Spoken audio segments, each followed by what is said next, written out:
So basically, yesterday we talked about cell division. We started our topic with basic things which we completed regarding cell and how protein synthesis will happen. And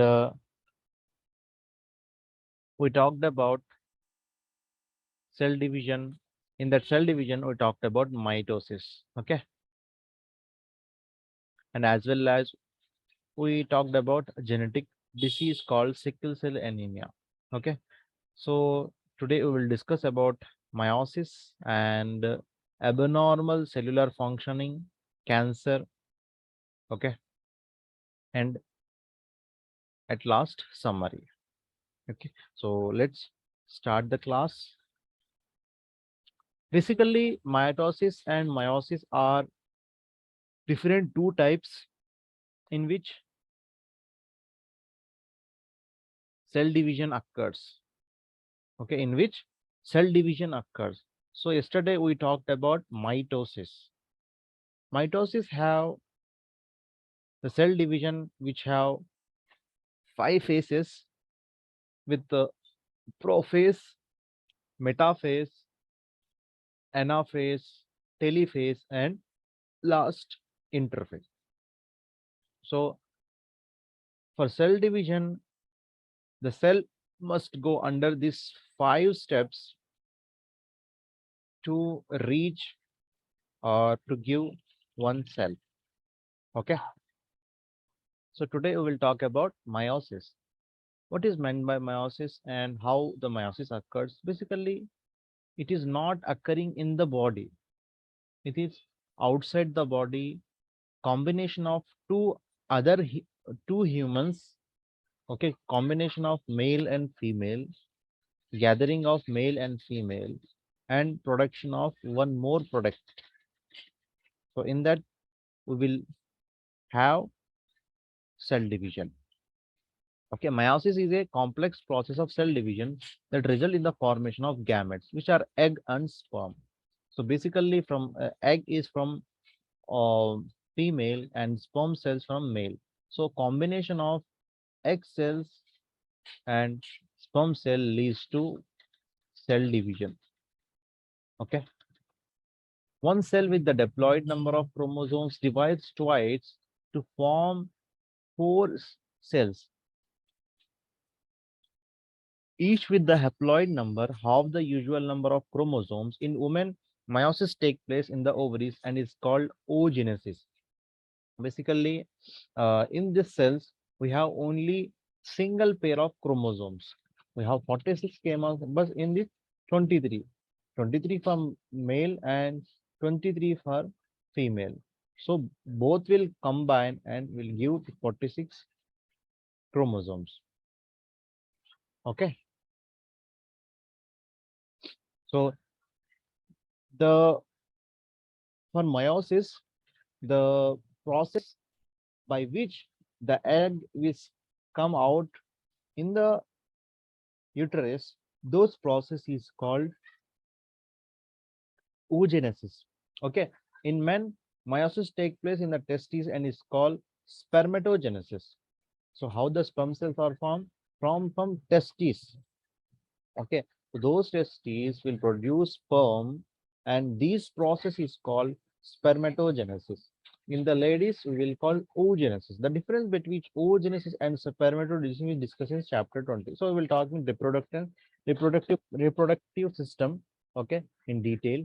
Okay, the egg and sperm cells produced by meiosis have the haploid number of chromosomes, which is 23 for humans. Meiosis is sometimes called a reduction division because the division process reduces the chromosomes from a number in the egg of sperm. Then during fertilization, in which the egg unites with the sperm, the 23 chromosomes of the sperm plus the 23 chromosomes of the egg will restore the diploid number of 46 in the fertilized egg.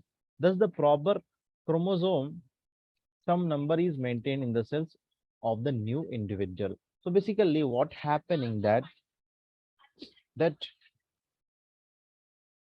in the meiosis we have one organism.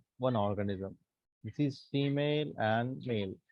So in this combination of male and female, two things are used. Egg and one is egg and one is sperm. Okay, one is egg and one is sperm. So basically, eggs are coming from ovaries and sperm are coming from testes. So what is the process? The we are getting the uh, eggs. So those processes are oogenesis. Okay. So what is the process? The sperms is coming from the testes. This process is called spermatogenesis. Spermatogenesis. Okay. But here one thing we have to notice that from the process of oogenesis, O means oogenesis or spermatogenesis, we will get only 23 chromosomes. Okay, from oogenesis, from female, from the egg, from the sperm, from the male, from the testes, from the process of spermatogenesis, we will get 33 chromosomes. So combination of 23, we will get 46 chromosomes. By this process, we will able to get one cell, one living cell. From that one cell, we will divide. The mitosis will occur. Meiosis not, mitosis occur. After this, the mitosis occur. Okay, so this is the stage of meiosis. So how this is how meiosis occur. Okay, so here we the detailed is given about mitosis, how the in the what happened in the prophase, what happened in the metaphase, what happened in the anaphase, what happened in telophase, what cytokines do. Okay, you have to if you have can please go through it. Okay, so we talked about meiosis. I think you understood meiosis is a very simple process. Okay, we need complete human organism for this process. Okay, from the female we have oogenesis process. From the male we have spermatogenesis process. But the one thing we have to remember that from that only haploid number of chromosomes we will get, that is 23. After the coming of haploid number of chromosomes from each organism or each organism, we will get combination called diploid number of chromosomes. So then the cell division occurs, then we will get one organism called in the fetus. Okay. So this is the all about mitosis and meiosis.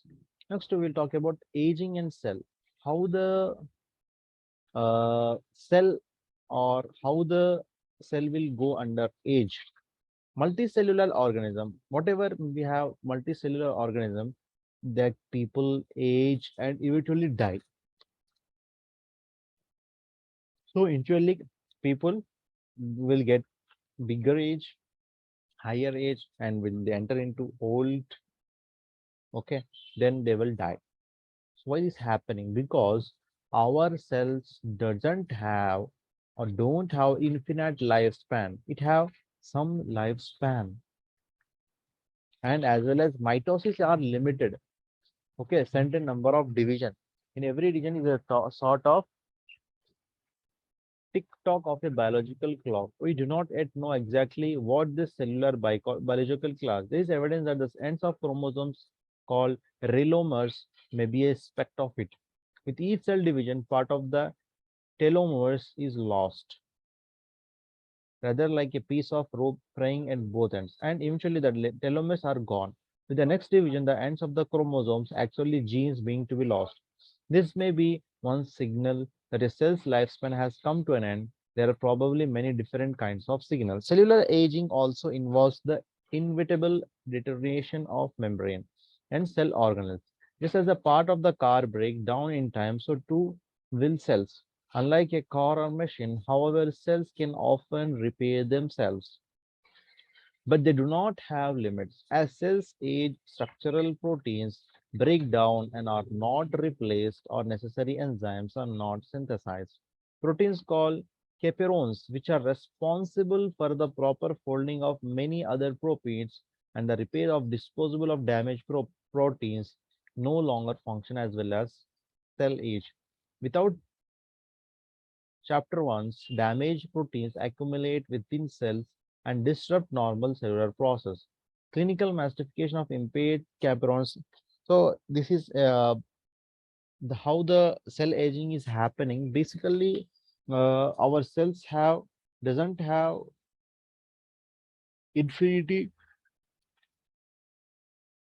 lifespan. Okay, it have limited validity, limited period of time. After that, the cell will undergo apoptosis. Means they have the lifespan limited. Okay, why this is happening? Because in the cell, after the cell division, the relation how the chromosomes are dividing, how the centrioles, how the organelles are dividing, those relation will stop. Then cell division occurs, doesn't occur properly. Okay, so then the cell aging will start, and as well as in some cells without cell division, some cells will lose their function of the organelles. Okay, lost the nucleus membrane, lost the chromosomes, whatever may be happen. So this is how the patient will uh, come near to the death and he will die at last. Okay, so this is all about cells, whatever we study. Okay, so we will summarize everything. Okay, then we have the questions, you have to solve it and answer it. Okay, so every chapter you have questions, you have to write down those questions in your notebook, then you will able to understand what is given in this chapter. Only listening the lecture is not sufficient. Okay, you have to note down those topic names, and you have to note down important, and you have to go through it once a time, once or thrice minimum. When I am studying these anatomy and physiology, okay, the my teacher is used to tell me that you have to read minimum anatomy and physiology for 8 to 10 times. Then only you able to understood what is anatomy and physiology. So okay, because basically everything, whatever uh, you are going to study, you are going to do, you are going to treat. Okay, the basic things are anatomy and physiology. You will give the treatment to the patient, but if you understood the anatomy and physiology, you will give with the confidence, with the uh, genuinity. Okay, so there's the reason you have to study it, you have to go through it, you have to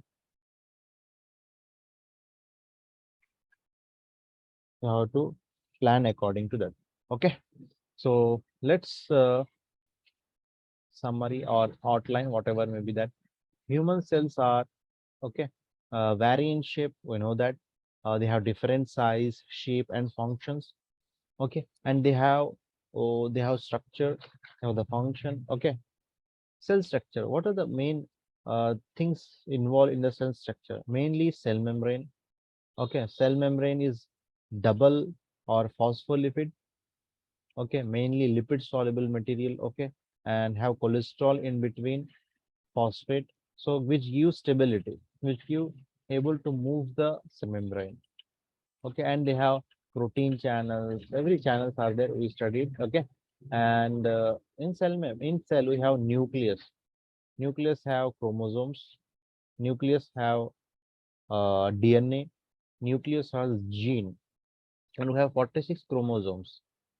Okay, and their genetic information is called genome. What is genome? Whatever the genetic information we have, okay, we call it as genome. Basically, you have to remember those four nitrogenous base. Okay, guanine, cytosine, thymine. Okay, remember that those four G or food heterogeneous base. Okay, and we studied about cytoplasm. We have very number of organelles. Okay, kindly check that name whatever given, and we studied about cell organelles also. Then afterward we talked about the cellular transport mechanism. Yeah, there is diffusion, there is osmosis. Okay, higher concentration to lower concentration. Okay, but osmosis is some distant. It will absorb the reabsorb with the flow of the okay flow. Okay, and we have isotonic, osmosis, hypertonic, and hypotonic solutions. Okay, we talked about facilitated diffusion. Okay, we talked about active transport, which need ATP. Okay, like sodium and potassium. Filtration, we talked about filtration. We talked about phagocytosis, pinocytosis. Okay, so these are the topics we covered, and we have at last G, genetic code in that nucleus, DNA, RNA, messenger RNA, transport RNA, transcription. Okay, we talked about a lot about that. Okay, yesterday, and at last we talked about cell division. So I think these are the very important things which are given here. Okay, kindly note down that, and please uh, go through these questions. And you have one questions. If you are able to understood, we can give these answers here. They ask you, a cell has extensive rough ER and Golgi apparatus. Give a brief explanation of this function. A second cell have microvilli and may mitochondria. Give a brief function. So if you're able to understood everything, you can give this answer. Okay. So this is all about for we have topic called cell. Okay. We will continue the lecture. Next we have tissues and membrane. Chapter 4.